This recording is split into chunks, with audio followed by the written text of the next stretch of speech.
గారు నమస్తే అండి. ఈసారి మళ్ళీ చంద్రబాబు నియోజకవర్గాన్ని, చంద్రగిరి నియోజకవర్గాన్ని చంద్రబాబు గారి చేతిలో పెట్టబోతున్నారా? 100% 20 సంవత్సరాల కళ, తెలుగుదేశం పార్టీ కుటుంబ సభ్యుడి కళ. నా పేరు నమ్మకంతో సెకండ్ టైం మళ్ళా ఎమ్మెల్యే అభ్యర్థిగా ఇచ్చిన ఆయన ఒక నమ్మకాన్ని వమ్ముకూర్చకుండా ఇక్కడ చంద్రగిరి నియోజకవర్గాన్ని ఆ రోజు పాలించినటువంటి శ్రీకృష్ణదేవరాయలు గారి పాలన ఏ విధంగా ఉందో ఆ కోట పైన తెలుగుదేశం పార్టీ జెండా ఎగిరేంత వరకు నిరంతరం కష్టపడుతున్న మా ఫ్యామిలీ ఆయన నమ్మకాన్ని మేము తెలుస్తున్నాం. ఇప్పుడు 2019లో లేని అడ్వాంటేజెస్ ఇప్పుడు నియోజకవర్గంలో పార్టీల పరంగా పక్కన పెట్టేసేయండి. అప్పుడు కూడా పర్సంటేజ్లో చాలా డిఫరెన్స్ ఉంది.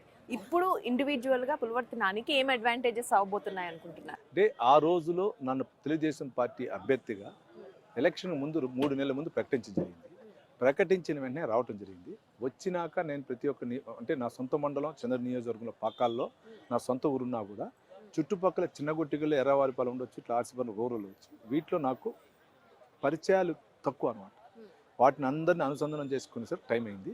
దీంట్లో భాగం ముఖ్యంగా ఈరోజు మేము పడుతున్న ప్రాబ్లం దొంగ ఓట్లు. ఆ రోజే చెవిరెడ్డి భాస్కర్ రెడ్డి 2017 నుంచి 2019 లోపల సుమారు 15 నుంచి 18,000 ఓట్లు దొంగ ఓట్లు ఎక్కించారు.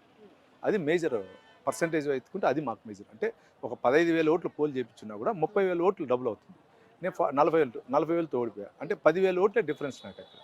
అప్పుడు ఎలక్షన్ అప్పుడు నేను గెలిచినా ప్రత్యర్థి గెలిచినా 2,000 3,000తో గెలవాలనుకున్నా, గెలవగలుగుతారనుకున్నా.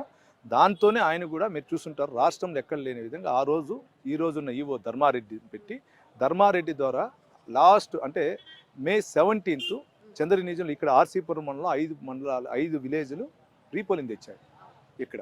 అంటే ఏ విధంగా భయపడి తెచ్చుంటాడు చూడండి. దీని జరిగిన దానివల్ల ఇది జరిగింది. ఈరోజు అనుకూల పరిస్థితులు అంటే నేను నిరంతరం ఓడిపోయినా నిరంతరం ఈ 2019 నుంచి కూడా కార్యకర్తలకు అందుబాటులో ఉండా. కార్యకర్తలకు కూడా నా పైన ఒక నమ్మకం వచ్చింది.